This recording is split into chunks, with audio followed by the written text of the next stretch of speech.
တော့ဉာဏ်လေးတယ်ဆိုတာဟာဘဝမှာလူတယောက်မှာဉာဏ်ထက်တယ်တို့ဉာဏ်လေးတယ်တို့ဆိုတာဟာ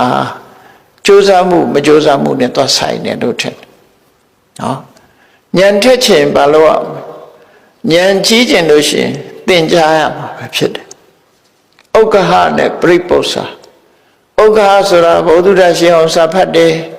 တရားဓမ္မတွေစာတွေကိုသင်ယူတယ်မှတ်သားတယ်ဘုဒ္ဓတွေကိုမှတ်သားတယ်ပရိပု္ပ္ပာ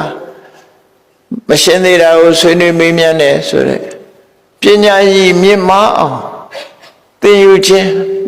ဆိုတာ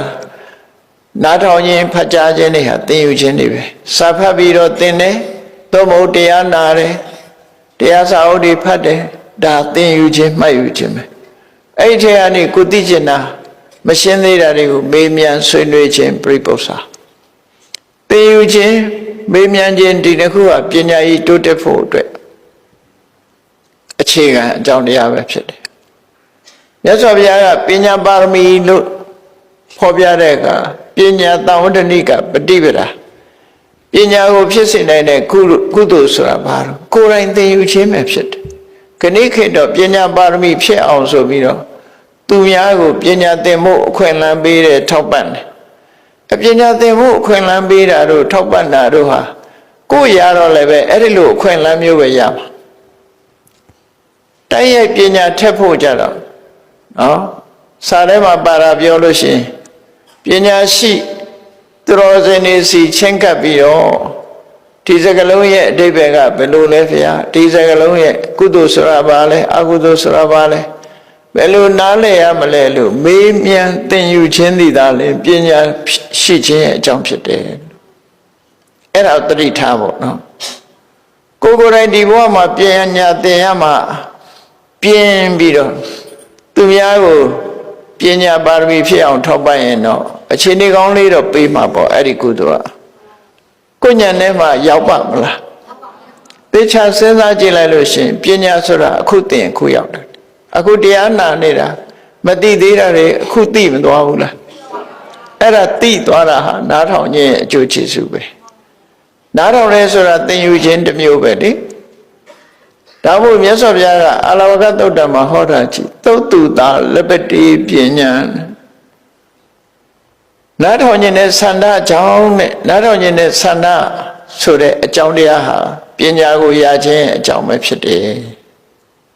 ရှင်းရှင်းလေးဟောတာမင်းပညာရခြင်းဘာလို့နော်ဆန္ဒရှိရသိခြင်းနဲ့ဆန္ဒဒီလိုဆိုလို့သိခြင်းနဲ့ဆန္ဒသင်ယူခြင်းနဲ့ဆန္ဒနားထောင်ခြင်းနဲ့ဆန္ဒအဲ့ဒါလို့ပညာဆိုတာနားထောင်မှ